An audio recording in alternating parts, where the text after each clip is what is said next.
Hello, this is Caden with Caden's Life Adventure, and today is day 2.5 of being the unemployment fired hotline. Um, it was a good day yesterday. It was kind of windy around the house and puttered around the house, got some things done. I took out the trash twice. Uh, I fixed the vacuum. I twiddled my thumbs. I smoked a cigar. I walked around the house. I looked at the pool to see what I need to do. I am slowly getting my list. I'm trying to secure uh, the side door of the garage um, for better security. I need to put a deadlock on it, so I went to Lowe's and or Home Depot rather, and I tinkered around there for a little while. Unemployment, day 2.5. Um, so I woke up this morning and I was down 1/10 of a pound. For people who haven't seen me or don't know the situation, I was on the hCG diet, lost 75 pounds on the hCG diet, and I'm no longer on the hCG diet um, just for my own personal reasons. Just because I'm not on an hCG diet doesn't mean that I'm a proponent for people in most aspects. The information that I'll be giving you coming up is for information only. It is not a substitute for good medical advice. These are just general good guidelines for reasonable, sensible people. Uh, I was puttering on the internet today because I did wake up at 4 a.m. because I used to get up at 3. And if you haven't heard, I am unemployed. Um, so I was on the internet and I saw this one thing: 8 dangers of the hCG diet. So I'm I want to go over those 8 dangers of the hCG diet. And again, this is for information only. This is from my personal experience and stuff that I have read. I am not a medical doctor. This is for information only. The first thing, I forgot what they said. Dangers or symptoms of the hCG diet. First one, irritability. I'm irritable and I just lost my job. Is it the hCG, or if I was on hCG, would it be the hCG or what? Well, anytime you go on a diet, you're going to be a little bit more irritable because you're changing everything about your diet. You're changing your foods, your taste buds, that kind of thing. First few days of the hCG diet, first 72 hours, 5 days really, you're going to be going through a lot of these symptoms and or issues with the hCG problem. So irritability, you're going to have that with any diet. You're really going to have that with any diet. The reduction of calories, what are you going to be doing? You're going to be getting out of your comfort zone and you become irritable. I got irritated just watching this dribble because it actually goes to a paid website for other processes. So it does have something to do. Now, the fatigue, the number 2 one is fatigue. Of course, when you're reducing your calories or you're changing anything, you will be getting physically tired. Now, for my round 1 with the hCG diet, of course, I was going from like 3,000 calories a day down to 600-ish. And the first 3 days, I was fatigued. After about 5 days, I started feeling a bit better. Now, I'm just talking about my first round. At about 10 days is when my body really got used to what was going on. So for me and watching other YouTube people about the hCG diet in their first round, these are normal. They basically talk about fatigue from about day 2 to about day 10, and basically when your body gets used to the new calorie intake and you start getting a routine, it becomes a little bit better. The number 3 danger of the hCG diet: headaches. You know, new hCG dieters talk about headaches in the first few rounds. In the first, for me, it lasted from about 3 to 10 days again. There's very aspects on what they think that the headaches are. You're putting less volume of your blood volume actually decreases on the hCG diet because you're not having that amount of nutritional volume going in your bloodstream again. So your blood vessels constrict, and there's some link between the constriction of blood vessels and to the brain where it creates some kind of a headache issue. Or it can be detox. There's a bunch of different various ways that can do. Now, unlike a lot of diets, Dr. Simeons actually says that caffeine is okay. Now, what caffeine actually does is it helps to dilate those blood vessels again, which helps the headache scenario.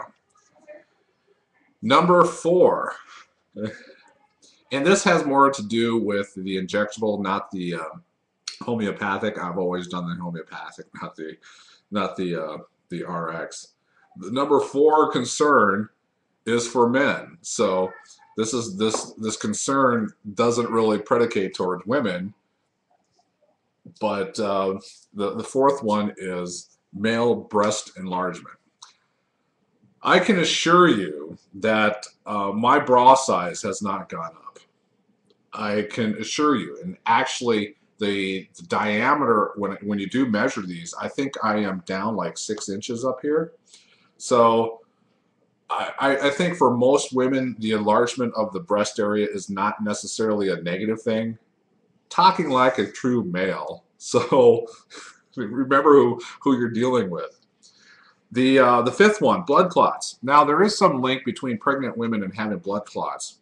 Whether it is actually the hCG hormone that is creating the blood clots, or in pregnant women where they get less active, creating the blood clots.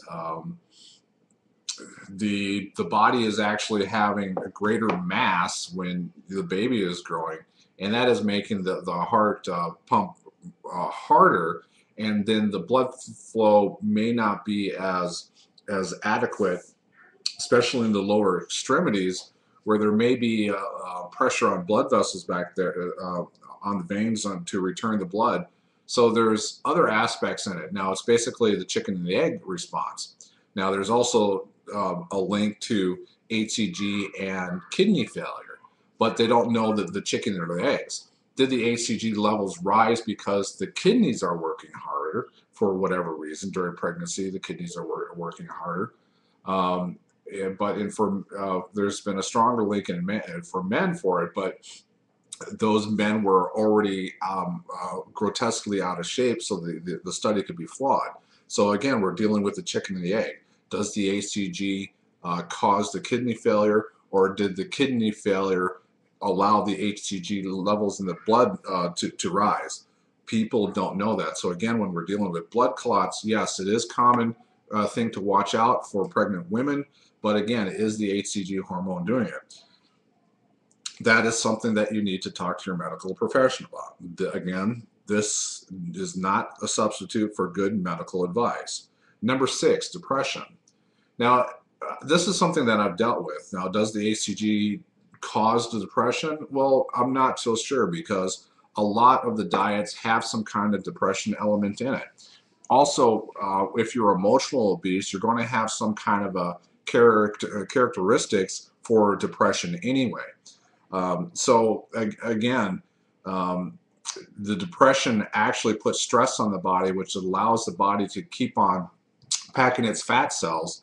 So again, is this the chicken or the egg as far as hCG? Because you can link depression to almost any diet out there. Now, shortness of breath is another one that they came up with. And I did have shortness of breath, and I don't know if it was because I was a little bit more fatigued or whatever. And this one is a little bit more of a dangerous thing, and I'm not going to be addressing it more. But if you are having continuous short of breath, a medical professional is probably going to be the best thing to go for.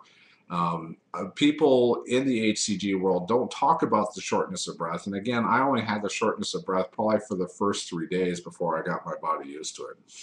So I'm not going to go after it, because there are so many different various aspects what shortness of breath can actually mean. It's too dangerous to just take my word for it and just go from there. The 8th one is ovarian hyperstimulation syndrome. Ovarian hypertension is basically about 1 out of every 10 women who are taking fertility drugs, this is something that could be potentially dangerous. And then this again is just for the injectable ones. Now, and if you have a sudden rise in weight between 2 and 10 pounds, this is something that needs to be taken a closer look at, especially if you are younger than 35, 35 and under. If your estrogen levels are high, if you have abdominal bloating, mild pain in the abdominal, again, we're talked about the weight gain, significant weight gain of more than 10 pounds in the 3 to 5 day period, decreased urination, shortness of breath. Those are the symptoms. And again, this is something that is more geared toward women who are taking fertility drugs that have the high estrogen level that are younger than 35. So again, if you're dealing in the male aspect, we don't have to worry about ovaries because, you know something, I don't have ovaries. And it's something that I will never have to worry about. Irritable, fatigue, headaches, male breast enlargement, blood clots, depression, shortness of breath, ovarian hyperstimulation syndrome. I was 340 pounds and down 75. This gave me a good avenue. What is better, to have potential dangers or the absolute danger of being 340 pounds on a long-term basis? That's something you're going to have to mitigate your risk with. Again, this is Caden with the Caden's Life Adventure. Live, love, learn, grow, in that order. Bye.